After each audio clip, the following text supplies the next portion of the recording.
Alors, je vais quand même procéder tranquillement à l'appel. Monsieur Xavier Marco.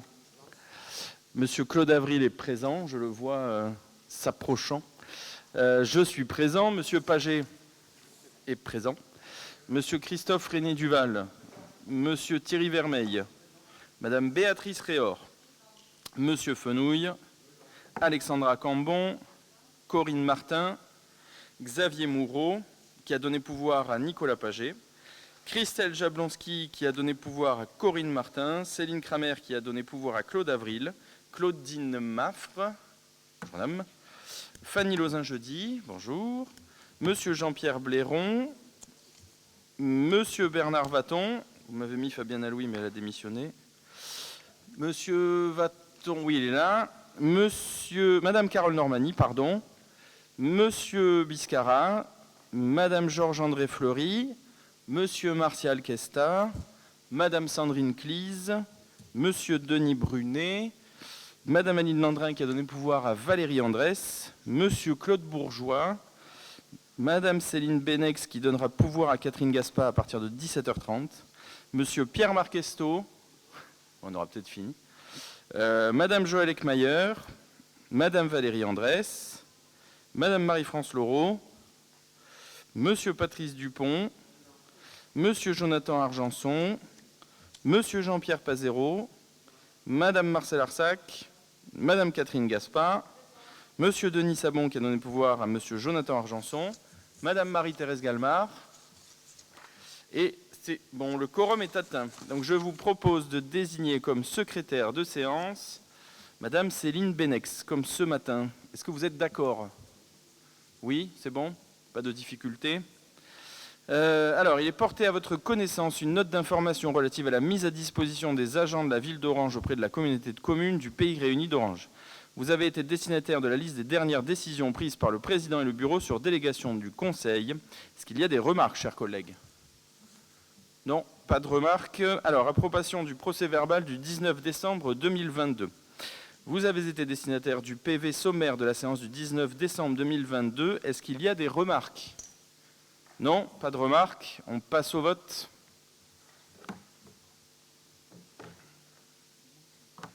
Il t'en manque une? Il manque celle de son pouvoir de Madame Kramer. S'il vous plaît. Tiens les deux, toi.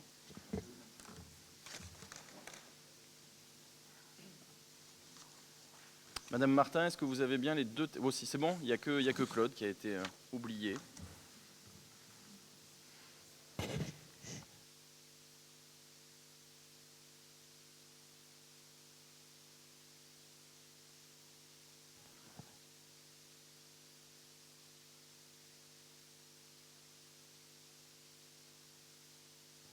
Ça n'a pas fonctionné, Jean-Pierre.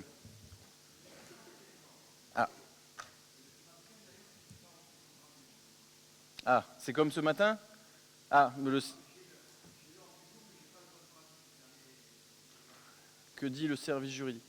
Vous l'avez envoyé? C'est dans la convocation. Bon. Ok, très bien.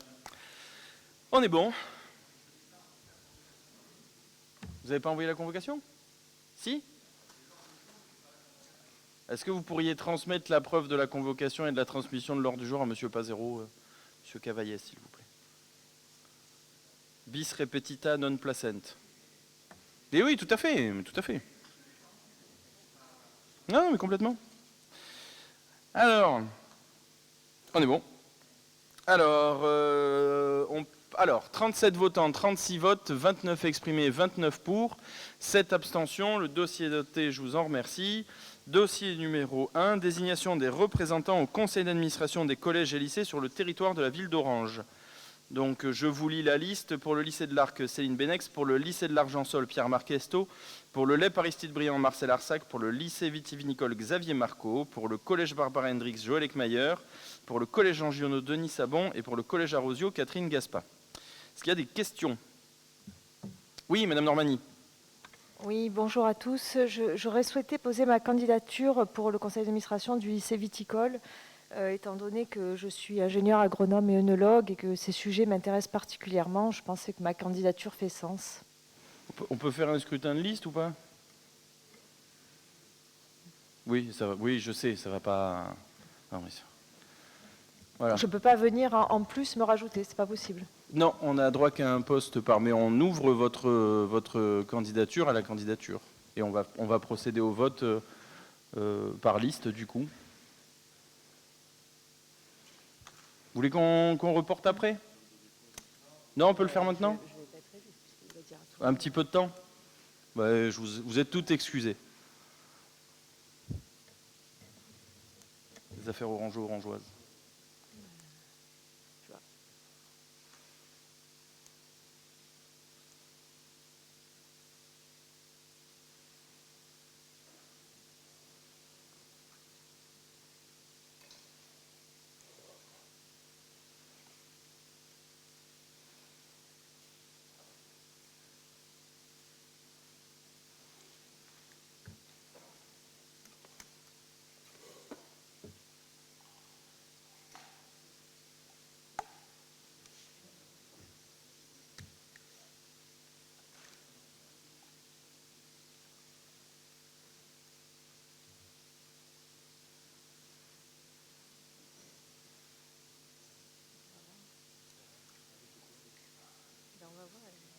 Je crois qu'on avance.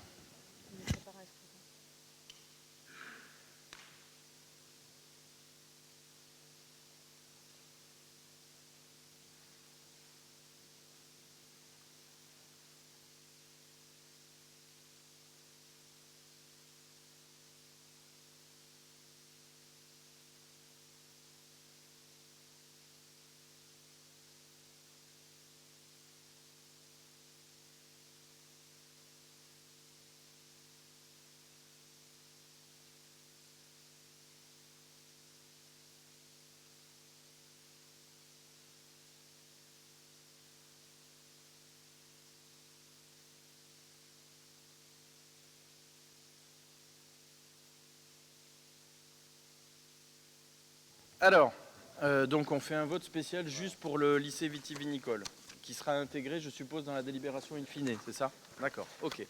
Alors, il vous est proposé pour le lycée vitivinicole, numéro 1, la candidature de M. Xavier Marco, et numéro 2, la candidature de Carole Normani.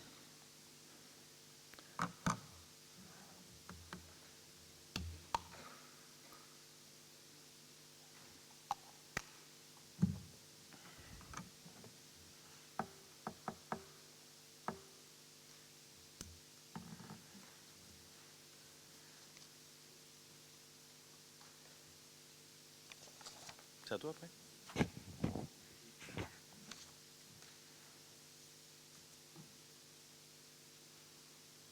Claude, Claude, tu n'as pas voté? Madame Maffre non plus, on n'a pas enregistré votre... Ah, Monsieur Cavaillès. Superman de l'après-midi et du matin.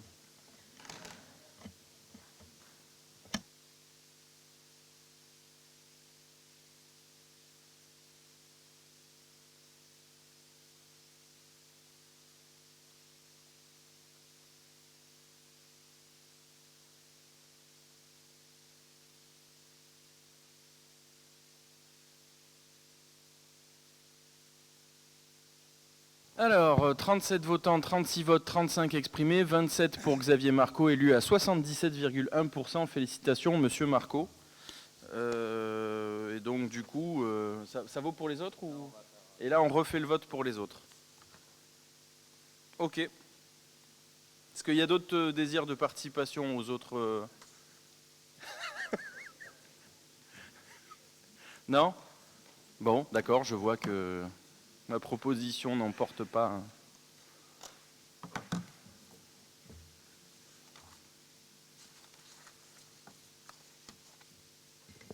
Heureusement qu'on n'a pas eu l'urne, parce que sinon...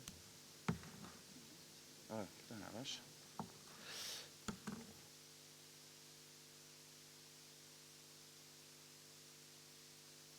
Monsieur Régnier Duval, Monsieur Vermeil, et je viens de relancer Monsieur Avril.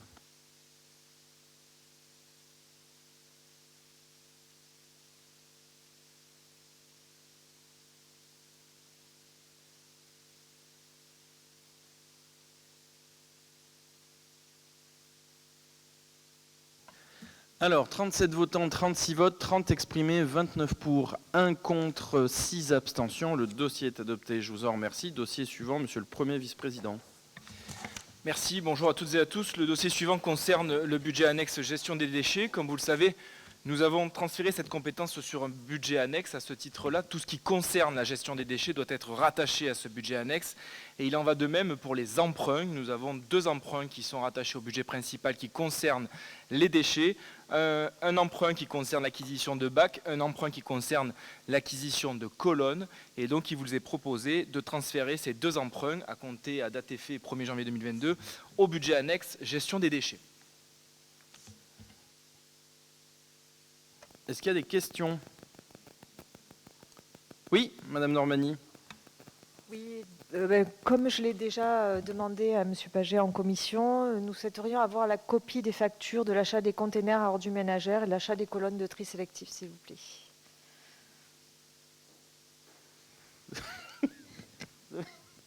Vous avez ça dans le catalogue?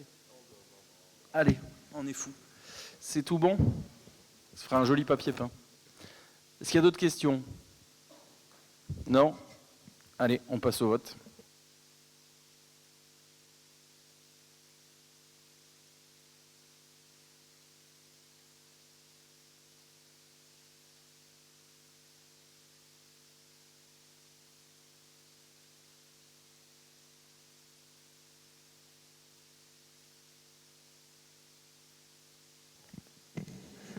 Alors, 37 votants, 36 votes, 36 exprimés, 35 pour, 1 contre. Le dossier est adopté, je vous en remercie. Dossier numéro 4. Oui, 4, hein, c'est ça? Ah non, 3, pardon, excuse-moi. Nicolas, encore à toi. Le dossier numéro 3 concerne le budget annexe mobilité. Vous vous souvenez, lorsque nous avons récupéré cette compétence et que nous avons créé le budget annexe, nous avions versé une avance de trésorerie du budget général de 400 000 €. Ce n'est pas une délibération, c'est une prise d'acte, simplement pour informer l'Assemblée délibérante que le budget annexe ne rembourse que partiellement pour le moment, à raison de 200 000 € et ne rembourse pas l'intégralité. Ce n'est donc pas une délibération, c'est une prise d'acte, c'est une information à l'Assemblée. Oui, est-ce qu'il y a des questions? Oui, Madame Normani. Oui, j'adressais cette question plus particulièrement à M. Bompard, une question que j'avais déjà posée lors de la clôture de ce budget mobilité et lors du transfert à la communauté de communes. Je voulais savoir qu'avez-vous fait des 3 millions d'excédents du budget transport qui ont été versés au budget principal de la ville d'Orange en 2020 et qui du coup ne bénéficient plus au budget mobilité, ce qui quand même est un manque important pour le développement de la mobilité dans le pays d'Orange. Et que vous êtes obligé de faire des avances de trésorerie. Monsieur Paget me demande si je confirme avec Monsieur Paget, on n'est pas parti aux Maldives avec, si ça peut vous rassurer. Ça a été abondé dans le budget principal de la ville d'Orange. Et qu'en avez-vous fait? Alors c'est dans la comptabilité. Demandez à Monsieur le trésorier payeur s'il pense que c'est allé sur mon compte en banque. Si ça vous ne savez pas du tout à quoi ont été affectés les 3 millions que vous avez gardés dans le budget principal de la ville d'Orange? 3 millions, c'est pas une paille quand même. Non. Vous avez toujours des questions pertinentes. Hein. Je suis toujours assommé, quoi. C'est d'une pertinence, d'une compréhension, d'une limpidité et d'une intelligence assez assommante. Je sais que vous comprenez rien aux chiffres. Ah non, mais je comprends rien. Ce qui est un peu dangereux pour quelqu'un qui dirige la ville. Je suis connu pour rien comprendre. Non, mais Madame Normani, vous êtes ridicule. Ce que vous voulez que je vous dise? Qu'est-ce que vous voulez que je vous dise? C'est dans le budget général. Donc on l'utilise, vous le verrez dans le budget général de la ville. C'est pas dans le débat du jour. Je sais que vous vous embêtez, que vous ne comprenez pas ce qu'on vous dit. On l'a encore vu ce matin avec beaucoup de brio. Vous ne comprenez pas grand-chose. Mais la meilleure défense, c'est toujours l'attaque. C'est dans le budget de la ville d'Orange. Ne vous en déplaise. On a déjà eu 25 fois cette conversation. Ça n'intéresse que vous. Voilà. Est-ce qu'il y a d'autres interventions, si possible pertinentes, mais après on fera avec, chers collègues? Non? Pas d'autres questions? Bon. On ne vous entend pas, mais du coup, c'est pas plus mal. Allez, on passe au vote. Ah non, c'est une prise d'acte. Merci, Monsieur Cavaillès. Allez, dossier suivant. C'est à toi, Claude, je crois. Messieurs, dames, il s'agit du changement de domination de l'Office de tourisme du Pays Réuni d'Orange en Pays d'Orange en Provence Tourisme. Voilà, je vous fais grâce des considérants. Il s'agit donc de prendre acte que le CODIR, le comité de direction de l'Office de tourisme Provence, au TPRO du 13 décembre 2022 a approuvé donc la modification du nom de l'Office de tourisme du Pays Réuni d'Orange qui passe en Pays d'Orange en Provence Tourisme. Suite aussi, évidemment, à la modification de la dénomination de l'EPCI. Voilà, il vous est donc demandé de prendre acte du changement du nom de l'Office de tourisme du Pays Réuni d'Orange en Pays d'Orange en Provence Tourisme depuis le 1er janvier 2023. Et d'autoriser, Monsieur le Président, à signer tout document relatif à ce dossier. Est-ce qu'il y a des questions, chers collègues? Non? On passe au vote? Il n'y a pas de vote. Ah, c'est une prise d'acte encore, décidément. Et dernier point, numéro 5, Xavier Marco.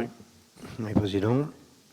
Donc, Mesdames, Messieurs, il s'agit donc du contrat de maîtrise d'ouvrage pour l'opération d'aménagement des berges de la Mayne, rue du Noble, à Orange. Donc, vu les statuts de la ZAD de la Mayne qui lui permettent d'exécuter des travaux d'investissement dans le cadre de l'intérêt général et d'accomplir l'activité accessoire, dans la traversée urbaine, ces rives et ces berges sont très fortement occupées par de nombreuses infrastructures, quelques tronçons de berges qui sont encore dépourvus de construction ou de bâtiments.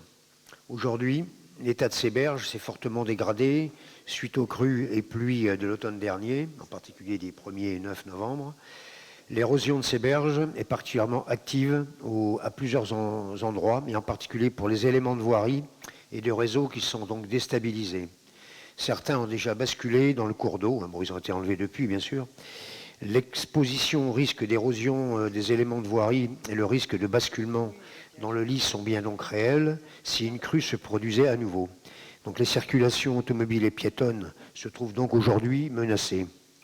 Face à ces questions de mise en sécurité et de prévention des circulations automobiles et piétonnes, ainsi que des infrastructures et réseaux, le maître d'ouvrage souhaite confier à l'ASA l'étude d'une solution d'aménagement intégrant la restauration des berges. Considérant le présent contrat, qui permettra de définir le programme et les enveloppes financières et les modalités de paiement dans le cadre du contrat de maîtrise d'ouvrage pour l'aménagement des berges de la Mayne. Donc il est demandé au Conseil communautaire d'approuver le contrat de maîtrise d'ouvrage pour l'opération d'aménagement des berges de la Mayne, rue du Noble, donc avec l'ASA de la Mayne, qui, cette ASA de la Mayne, le 17 janvier, l'a voté à l'unanimité, pour information, d'approuver les conditions financières inhérentes au contrat de maîtrise d'ouvrage et d'autoriser, Monsieur le Président, à signer tout document relatif à ce dossier. Voilà, Président. Est-ce qu'il y a des questions, chers collègues? Oui, Madame Normani.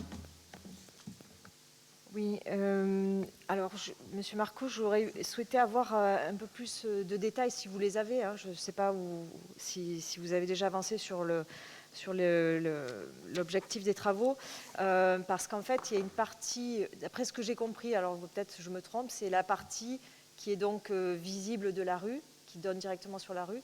Il y a certaines, et les berges en face, il y a certaines berges qui sont avec des bâtiments dessus, peut-être privés ou publics. J'ai pas réussi à voir si ça appartenait à la ville d'Orange ou à des propriétaires privés.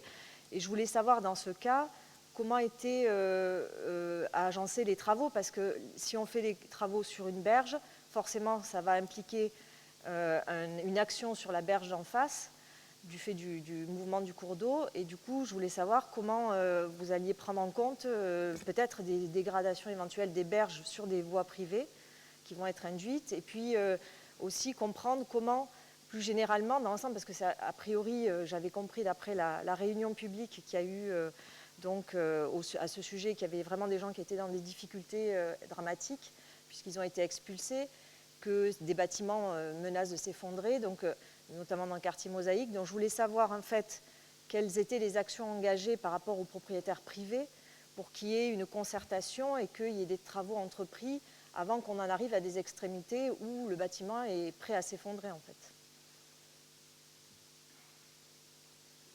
Pardon.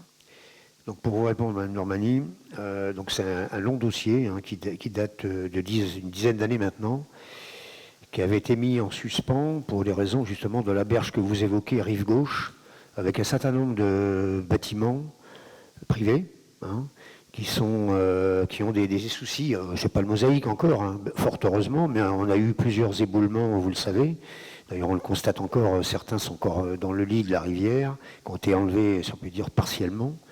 Donc il y a plusieurs immeubles en cause. Alors, ça c'est sur la rive gauche. Nous, on parle actuellement, dans ce chantier d'urgence, c'est la rive droite, la rue du Noble, qui avait fait l'objet, voici en 2008, d'une reconstitution, revalorisation, si on peut dire, de cette berge, avec un système de platelage. Et l'objectif était donc de contenir, enfin surtout de protéger aussi le réseau qui longe sous la route de la rue du Noble. Donc on avait été obligé donc ces travaux ont été planifiés, le projet, pardon, avec des partenaires, donc d'une part la région, le département, la ville.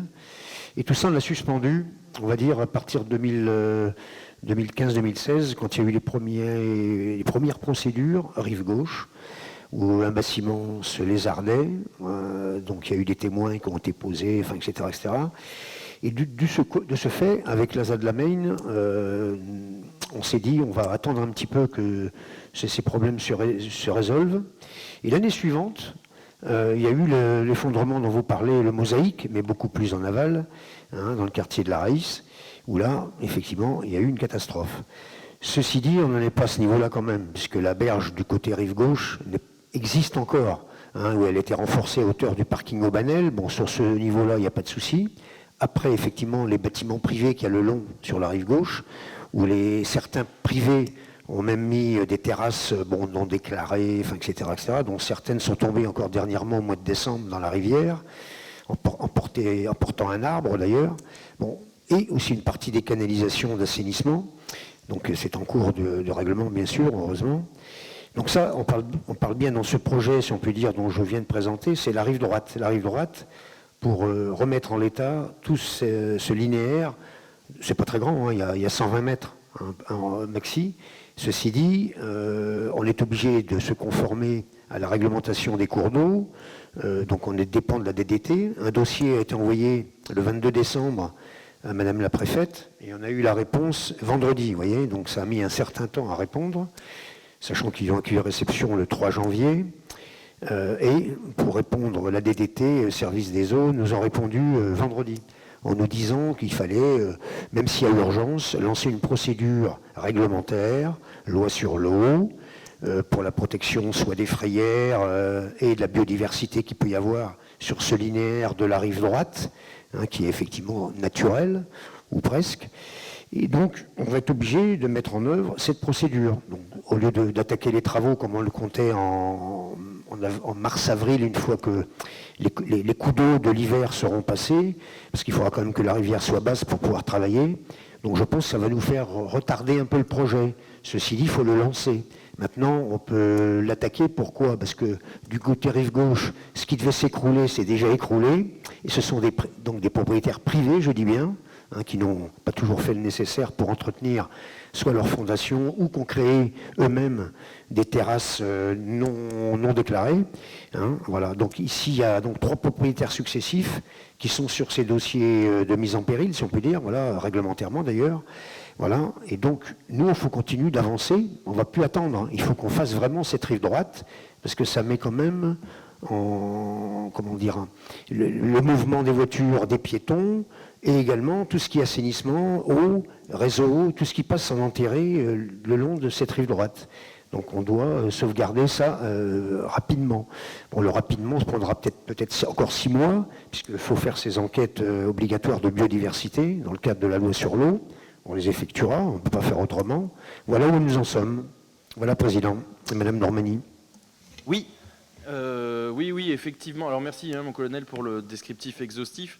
C'est vrai qu'on espérait, enfin, je ne trahis pas la confidence, mais on espérait pouvoir faire les travaux en accéléré compte tenu de l'état de la berge, mais effectivement, on a eu une interdiction qui sans doute est peut-être justifiée de la part des services de l'État, qui nous ont dit qu'il fallait faire des études. On en a bien pour 8 mois, 1 an, à mon avis. Loi sur l'eau, c'est à peu près ça, généralement. En gros, hein. Donc malheureusement, ce n'est pas un dossier qui va aller en s'améliorant. Pareil, je profite pour lever votre inquiétude légitime sur la partie les mosaïques, etc. Parce qu'on avait effectivement fait faire une mise en demeure on avait mis un péril imminent. Donc du coup, là, toutes les démarches ont été faites par les colocataires et par les copropriétaires, pardon. Et donc du coup, ils doivent détruire, si ma mémoire est bonne, dans les semaines qui viennent, parce qu'ils y sont obligés en fait, en termes de sécurisation. Donc ils vont perdre une partie de leur bâti, mais là, ils l'ont pris en charge. Donc c'est un dossier qui a été assez pénible, pour lesquels on est effectivement dans les méandres. Enfin, les copropriétaires contre l'ASA sont un peu dans les méandres judiciaires, donc on en saura un peu plus d'ici quelques années, je pense. Voilà. Est-ce qu'il y a d'autres remarques? Oui, Madame Normani. Oui, je me permets de revenir là sur les travaux qui vont être effectués, parce que, en fait, de ce que j'ai compris, toutes ces problématiques d'éboulement viennent souvent d'une mise en stabilisation d'une berge et non de l'autre, ce qui implique que l'autre se dégrade encore plus par rapport au courant qui est dévié légèrement. Et du coup, ma question, c'était, si on fait des réparations et des renforcements de la berge droite, que va-t-il advenir pour la berge gauche, qui est privée, qui risque de se retrouver dans la même situation que les propriétaires qui doivent détruire leur maison, quoi, le sujet que vous soulevez, c'est un peu j'allais dire, le nœud gordien du litige entre les propriétaires, un peu plus en aval, effectivement, hein, entre l'ASA et les propriétaires, parce que une partie dit c'est l'enrochement qui est en face qui a créé les dommages sur l'autre côté. Nous, de toute façon, on va le faire en conformité avec l'ASA et avec des ingénieurs ad hoc. Hein, de toute façon, voilà, très franchement, ingénierie hydraulique, soyons très clairs, là, vraiment, j'y comprends rien. Je suis d'accord avec vous.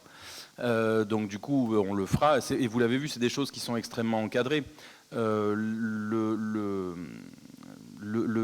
vulgus pecum que je suis se dirait que c'est un peu embêtant de voir les berges de la Main être aussi affaissées et commencer à menacer vis-à-vis des courants d'eau. Et en plus, en tant que maire, et pour le coup, parce que c'est toujours pareil, on a toujours des responsabilités partagées, entre maire ou entre président d'interco, je suis un peu inquiet de ma responsabilité quand même. Maintenant, à partir du moment où la DDT, qui est mon autorité de tutelle sur le sujet, me dit « bah non, vous prenez le temps de faire une étude de loi sur l'eau », donc de prendre un an de plus sur le chantier, sur la sécurisation du chantier, sur les études, etc., je vais m'en remettre à l'État, et s'il y a un problème, je me retournerai vers l'État en leur disant bah, on aurait peut-être dû aller plus vite, mais peut-être qu'on a le temps. Je vous le dis, je pense que pour le coup, les services de l'État ont des agents spécifiques, je suppose, à la DDT, il doit y avoir des ingénieurs hydrauliciens, et si on fait les travaux, de toute façon, on évitera toute aggravation, parce que qui dit aggravation dit engagement de ma responsabilité. Donc je vais faire en sorte que ça se passe pas mal quand même, quoi. Donc, pas forcément, puisque sur les propriétés privées, vous avez bien expliqué que ce n'était pas de votre responsabilité. Donc ces gens se retrouvent face à une difficulté. Si je fais, je réponds à votre question. Si je commets une aggravation par rapport aux berges, c'est une vraie question, hein, que je ne minimise pas. Hein. Si l'accord qu'on passe avec l'ASA pour faire des travaux est fait, on le fera pour ne pas aggraver en face, puisque c'est légitimement votre inquiétude, c'est qu'on aggrave la situation de la berge d'en face. Mais ça, après, ce sont les études hydrauliques. Oui, monsieur Beugnon, qui lui est ingénieur polymath, même, j'ai envie de dire. Oui. Modélisation, ça fait hydraulique. Ok, ben voilà. Ok, le cours d'eau sera modélisé. Vous voyez, mieux s'adresser au bon Dieu qu'à ses saints. Modélisation du cours d'eau et travaux ad hoc. Pour le coup, je pense que c'est des choses. Je me tourne vers monsieur Vaton, qui doit connaître ça bien mieux que moi. Oui, et justement, ça me fait penser à que vous allez faire une étude, et ça aurait été l'occasion peut-être de faire une étude plus globale, parce que franchement, il y a peu de villes qui ont une rivière qui traverse leur ville, comme l'Île-sur-Sorgue, tout ça. Quand vous avez refait le boulevard d'Aladier, on aurait pu peut-être étudier des descentes au bord de la Main, faire des trucs avec des aménagements le long de la Main. En partant bien sûr de très loin, on pourrait envisager de faire une étude plus globale et d'enlever les bâtiments qui sont au milieu de la Main. Il y en a un qui est au milieu là-bas, au pont de l'Ange. Près de la rue de la République. Il y en a un autre qui était à vendre d'ailleurs, qu'on aurait pu acheter, qui aurait été très bien, et de l'éliminer en face de l'école Notre-Dame. Donc je pense qu'une étude globale de la Main serait intéressante, plutôt que de faire 120 mètres carrés. Quoi. Alors deux choses, on le fait un peu à la coupe, parce que c'est pas forcément à proprement parler, c'est pas notre domanialité, l'ASA, en fait. Si vous voulez. C'est vrai. C'est ça qui est un peu embêtant. enfin ce qui est un peu embêtant. On travaille avec l'ASA sur le sujet, j'allais dire, mais notamment même sur la partie d'Aladier, vous avez dû commencer à le voir. On a commencé à faire les travaux de préparation pour le patelage en encorbellement qui sera au droit de la Maine sur la partie nord, du coup, de mémoire. Donc on le fait, mais c'est vrai que c'est un dossier que je prends toujours avec beaucoup de précaution, la gestion de l'ASA, parce qu'entre la Maine, pardon, parce qu'effectivement, entre l'association syndicale autorisée qui a des pouvoirs exorbitants du droit commun, les riverains et la domanialité publique, c'est des choses, moi, quand les compétences sont partagées, je ne suis jamais très à l'aise. Je vous comprends, c'est assez compliqué, d'autant plus que je crois que les propriétaires sont propriétaires, oui, les riverains sont propriétaires jusqu'au milieu de jusqu'au milieu du cours d'eau, du cours d'eau, et donc c'est assez compliqué. Oui, c'est pas une mince affaire, mais dès qu'on le peut, on essaye de l'embellir, sachant que là aussi, vous avez des contraintes particulières sur, il ne faut pas faire trop d'ombrage sur le cours d'eau, parce que sinon ça nuit aux poissons, il ne faut pas trop faire de lumière. Donc c'est des dossiers qui sont extrêmement encadrés. Hein. Tant mieux, hein, du reste. Hein, pour le coup, ne me faites pas dire ce que je n'ai pas dit. Mais oui, on le fait, mais très ponctuellement et quand on est sûr de la domanialité. Voilà. Mais c'est vraiment dommage qu'on a une rivière qui traverse la ville et qui n'est pas mise en valeur. Je suis d'accord, mais alors, d'aucuns avaient eu un programme de raser tous les bords de Maine. Je pense qu'il ne faut pas connaître l'avis d'une collectivité pour proposer quelque chose pareil. Parce qu'entre les domanialités privées, les expropriations, quand vous voyez qu'il aura fallu 20 ans à Jacques Bompard pour refaire le boulevard de l'Arc de Triomphe, là, exproprier et raser tous les bords de Maine sur le linéaire que ça fait, je pense qu'on n'y passerait plus que tout notre budget sur plusieurs dizaines d'années. Est-ce qu'il y a d'autres questions? Non? Ok. Bon, écoutez, on passe au vote. Non, là c'est un vote. Hein. Ouais. Du coup.